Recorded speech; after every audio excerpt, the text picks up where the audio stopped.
เขาให้งดอาหารงดน้ำอย่างน้อย4 ชั่วโมงก็ตักฝนลุยฝนมา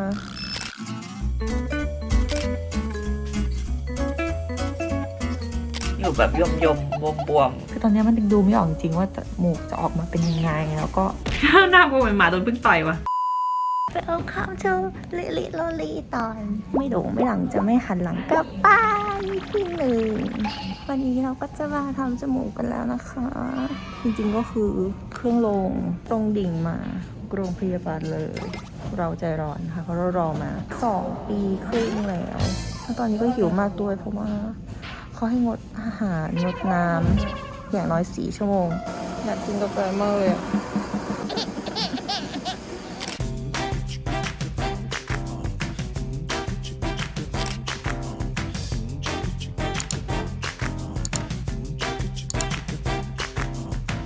1 week later ตัดไหมมาแล้วทุกคนตัดเฟือกแล้วตัดไหมแล้วตัดเฟือกแล้วตัดไหมแล้วตอนนี้ก็คือหน้าไหนตื่นเต้นนะตื่นเต้นเพราะว่ามันเหมือนเดิมเราไม่ได้คิดเองใช่ป่ะมันเหมือนแค่เรากินเยอะแล้วก็อ้วนขึ้นแล้วก็หน้าบวม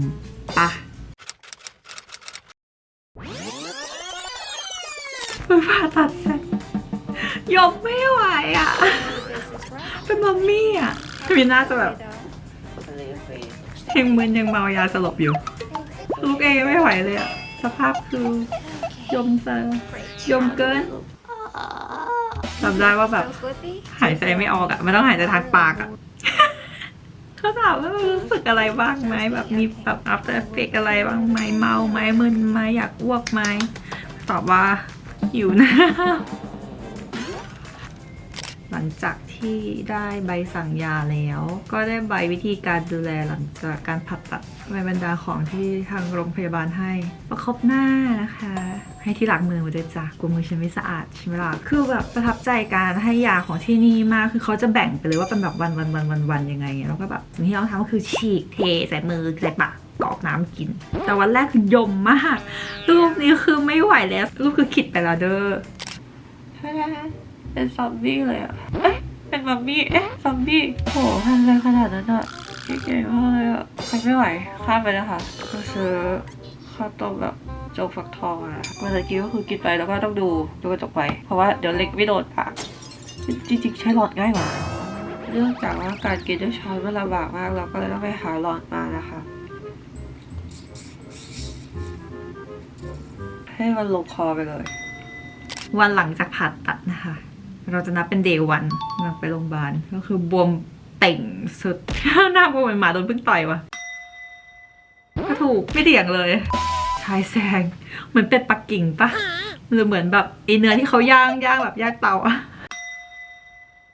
ก็ไม่รู้เหมือนกันว่ามันแบบว่ามันช่วยได้ยังไงแต่ว่ามันช่วยนะรู้สึกว่าแบบตั้งแต่ฉายแสงก็จะแบบดูดีแบบลดเขาเรียกอะไรอะความบวมมันลดลงกราฟลดลงวันที่2ก็ยังดีว่าจะเอาที่มันแบบตัวเดรนเลือดออกแล้วแต่ก็ดูยมอยู่ดี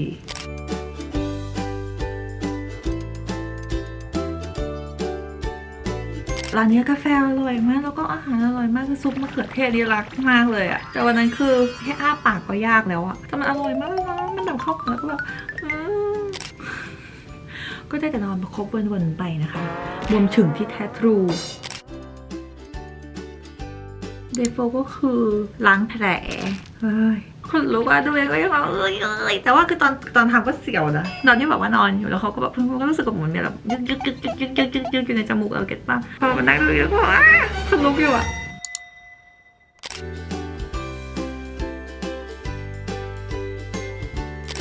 มือนี้ก็ติดใจกับแบรนด์เดิมค่ะเราเริ่มไปเคี้ยวได้เราก็เลยกินสลัดค่ะแต่พอเราเริ่มแบบกินเอาของที่แบบไม่ใช่ของต้มปุ๊บเราก็ถึงได้รู้ตัวว่ากับไปกินอะไรต้มก็ดีเนาะสวัสดีค่ะทุกคนวันนี้ก็วันที่4แล้วหลังจากที่เราอยู่แบบยมบวมวันนี้ก็คือเริ่มจะพูดจารู้เรื่องแล้วก่อนหน้านี้คือไม่ไหวคุยอะไรกับใครไม่มีใครฟังรู้เรื่องเลยเราอะพกอัดเม็ดมาจากไทยด้วยเขาบอกให้กินแค่ครั้งละเม็ดแต่ว่าบวมขนาดเนี้ย2 เม็ดไปเลยแล้วกันนี่กิน2 เม็ดมา2 วันแล้วนะก็รู้สึกว่าก็ยังไม่ค่อยยุบพรุ่งนี้อาจจะเป็นแบบ3 เม็ดแต่เราว่าที่เราบวมมากขนาดนี้เป็นเพราะว่าวันแรกอะตอนที่ทำเสร็จอะมันจะมีแบบอะไรเยอะแยะเต็มไปหมดอยู่ในจมูกแบบเขาจะใส่แบบ ท่อนู่นนี่นั่นใช่ปะแล้วมันก็แบบจักระจี้ตลอดเวลาแล้วมันก็ทำให้เราจามเว้ยแล้วพอจามเสร็จมันก็กลายเป็นเหมือนแบบทำให้เลือดมันแบบมาคั่งอยู่ตรงเนี้ยพอเลือดมันมาคั่งปุ๊บหน้าเราก็ยิ่งบวมใช่ปะแล้วพอบวมแล้วเพื่อนก็เล่นมุกแบบเหมือนตัวนู้นเหมือนตัวนี้เหมือนตัวนั้นแล้วเราก็ขำแล้วพอเราขำปุ๊บมันก็กลายเป็นแบบมันยิ่งตึงพอยิ่งตึงก็ยิ่งบวมคือวันแรกเราว่าเราจามไปประมาณ10 รอบได้คือพอไปหาหมอวันที่2หมอถามเลยว่าจามไปกี่รอบหรอหน้าบวมขนาดนี้ขำอีกแล้วไม่ขำห้ามขำหมอห้ามขำห้ามจามวันที่5ก็ยังจะไปฉายแสงอยู่นะคะเราจะฉายแสงต่อไปแล้วเขาก็บอกว่าให้เดินเยอะๆหมอบอกให้เดินเยอะๆเดินแล้วเดินอีกเดินก็ไปเดินทุกย่านร้านไหนไม่ให้เข้าหมดวันนี้มีความบอฟซ่าอยากกินไม่ไหวแล้วก็เลยไปกินแบบไก่ผัดเหมือนทักคาบี้บ้านเราอร่อยแบบไก่คือสวรรค์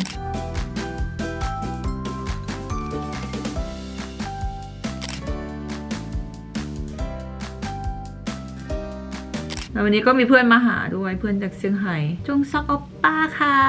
โอปป้าคืองงมากว่าเฮ้ยตอนก่อนหน้านี้เห็นหน้าเป็นแบบนึงมาเจออีกไปด้าเป็นหน้าเป็นแบบนี้ก็ตามวัฒนธรรมเกาหลีนะคะกินข้าวร้านนึงแล้วก็ต้องไปต่อกินอย่างอื่นอีกร้านนึงแล้วก็ไปนั่งต่ออีกร้านนึงนั่งไปทั้งหมด3 ร้านนะคิดดูดิกินจนกินแบบอิ่มแล้วก็อิ่มแล้วก็อิ่มแล้วก็ยังต้องไปกินต่ออีกเย้วันนี้ก็เป็นวันที่7แล้วนะคะเรากำลังจะมาตัดใหม่กันตื่นเต้นมากอยากเห็นจมูกแล้วคือตอนนี้มันดูไม่ออกจริงว่าจมูกจะออกมาเป็นยังไงแล้วก็เข้าที่แล้วมันจะเป็นฟิลประมาณไหน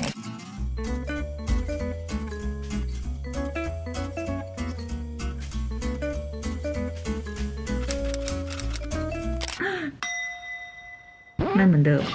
เราไม่ได้คิดเองใช่ป่ะมันเหมือนแค่เรากินเยอะแล้วก็อ้วนขึ้นแล้วก็หน้าบวมปะถ้ามันจะ natural มากจนดูไม่ออกก็ดีเวลาใครถามก็จะได้บอกว่าไม่ได้ทำเองเรามาเข้าเรื่องกันดีกว่าเรามารีวิวจมูกหลังจากการเพิ่งตัดไหมไปหมาดๆแล้ววันนี้ก็คือวันที่7พอดีหลังจากทำวันแรกก็ขอสรุปก่อนเลยว่าการผ่าตัดทำศัลยกรรมใดๆไม่ว่าจะประเทศไหนทำส่วนไหนทำอะไรก็ควรจะต้องมีคนไปด้วยเพื่อจะได้มีคนดูแลไม่ว่าในกรณีที่จะแค่วางยาสลบหรือว่าแค่จะแบบทำให้มันมึนๆหรืออะไรก็แล้วแต่ยังไงก็ควรจะมีคนไปด้วยแต่ก็คือเรามาคนเดียวไม่มีคนดูแลหาเองทำอย่างเองคือถามว่าทำได้ไหมมันก็ทำได้แหละแต่ก็ไม่ต้องหาทำก็ดีพอตอนที่หมอวางยาสลบปุ๊บก็คือสลบไปเลยหลับจริงจังตื่นมาก็คือไม่มีอาการมึนอะไรใดๆขึ้นซับเวย์กับที่พักใครบอกว่าขึ้นรถไม่ได้ต้องนั่งส่งสิไม่อันนี้วิ่งขึ้นรถไฟด้วยจ้าแต่ก็อย่าทำเลยนะเดี๋ยวมันเคลื่อนนะอะไรใดๆแล้วก็คือที่ผิดคือเราเป็นคนที่บวมแบบบวมเยอะมากๆบวมจนเหมือนโดนอะไรทับมาสักอย่างนึงอะแล้วก็หน้าตาแต่ละวันคือไม่เหมือนเดิมเลยเดี๋ยวบางวันก็เหมือนตัวนู่นบางวันก็เหมือนตัวนี่บางวันก็เหมือนตัวนั้นก็เลยคิดว่าเดี๋ยวช่วงนี้ต้องแบบเดินเยอะๆหน่อยให้มันแบบช่วยลดบวมลดอะไรก็กินใบโบวบกอัดเม็ดไปกับใครไปก็เดี๋ยวก็ต้องไปเหมาร้านน้ำใบโบวบกมากินไปสัก2 เดือนเลยอะเอาให้มันเข้าที่ให้เร็วที่สุดมีเรื่องจะเล่าขอโม้นิดนึงพอดีช่วงระหว่างที่แบบหมอบอกให้เดินใช่ปะเราก็เดินเล่นไปเรื่อยๆแบบเดินไปเดินมาฝนตกแต่ก็ไม่ได้เป็นฟีลแบบนางเอกซีรีส์อะไรเงี้ยก็จะเข้าคาเฟ่จ้ะเดินเข้าไปพร้อมกับจะปิดลมมันก็พอดีกับมีผู้ชายท่านหนึ่งนะคะเขากำลังเดินออกพร้อมกับกำลังจะกางร่มคนนึงกำลังจะเก็บคนนึงกำลังจะกางก็ชนกันป๊ะพอเขาพูดขึ้นมาว่าแบบขอโทษนะไม่เป็นไรใช่ไหมประโยคที่แบบคำว่าไรกำลังจะออกจากปากแล้วมันเหมือนสมองประมวลได้ว่าคนเนี้ยคือเจ้าเฮอินแต่ละเฮอินมาเห็นนะฉันตอนที่แบบบวมมากแล้วก็ใส่เปลือกแล้วก็เป็นแบบทำไมเราถึงอยากทำจมูกเพราะว่าเป็นสิ่งที่อยากทำมากๆแล้วตั้งแต่ตอนอายุ15แล้วก็คือขอที่บ้านมาตลอดแล้วก็คือไม่ให้25ก็เลยลองขอใหม่แล้วก็โทรหาพ่อว่าแบบป้าขอทำจมูกได้ไหมเขารำคาญแล้วแหละว่าขอมันนานมากเลยเนาะมันต้องคิดดีแล้วแหละเขาอนุญาตเขาบอกว่าคิดเองละกันถ้ามันดีแล้วอยากจะทำจริงๆก็ทำไปก็ทำก็เลยจองการเลือกโรงพยาบาลเราโชคดีที่ว่าเรามีเพื่อนเป็นคนเกาหลีค่อนข้างเยอะก็เลยรู้ว่าต้องเป็นโรงพยาบาลนี้เขาจะไม่ได้ใช้ซิลิโคนสำเร็จเขาจะทำการสแกนหน้าเราแบบ CT สแกน360องศาเลยแล้วเพื่อดูว่ากระดูกของเรามันเป็นยังไงแล้วเขาจะหล่อซิลิโคนนั้นขึ้นมาเพื่อให้มันแนบไปกับความโค้งของกระดูกแ แต่ละคนให้มากที่สุดเป็นเทคนิคพิเศษที่เป็นแค่หมอคนเนี้ยเท่านั้นที่ทำได้ในเกาหลีเขาจดลิขสิทธิ์เลยอะไรอย่างนี้ก็เลยแบบโอเครู้สึกว่ามันดูสเปเชียลอะก็เลยแบบเลือกตรงนี้ละกันเลือกหมอคนนี้ละกันโรงพยาบาลนี้ละกันอะไรเงี้ยส่วนถ้าจะให้มานั่งรีวิวว่าพอใจจมูกตอนนี้ไหมอะก็ไม่รู้เพราะว่ามันยังไม่เข้าที่คือมันยังบวมมากจนบอกอะไรไม่ได้แต่ว่าถ้าณวันนี้มันยังดูเหมือนไม่ได้ทำอะไรขึ้นมาขนาดนี้ดูเป็นเนเชอรัลขนาดนี้ก็คิดว่าในอนาคตต้องชอบมันมากแน่ๆการเตรียมตัวจริงๆอะมันเยอะสิ่งมากเลยก็คือห้ามกินของหมักดองห้ามสูบบุหรี่ห้ามกินแอลกอฮอล์ห้ามกินวิตามินมันหลายห้ามมากเลยง่ายๆก็คือเรียกว่าเป็นการดีท็อกซ์ร่างกายตัวเองอย่างน้อย1 อาทิตย์อะแล้วก็หลังทำก็งดเหมือนเดิมไปอีกเดือนนึงก็ยังไงเดี๋ยวถ้ามันครบเดือนแล้วจะมารีวิวจมูกให้ดูอีกทีแต่คิดว่าก็คงจะได้เห็นเรื่อยๆจากบล็อกนี่แหละใน EP ต่อๆไปก็จะเห็นการพัฒนาของหน้าว่ามันเปลี่ยนแปลงไปในทิศทางประมาณไหนเจอกันใหม่ EP หน้าถ้าชอบอย่าลืมกดไลค์กด subscribe กดแชร์ให้ด้วยนะคะเดี๋ยวจะมารีวิวหน้าใหม่ใบนี้ให้ดูซาลังเงอันยอง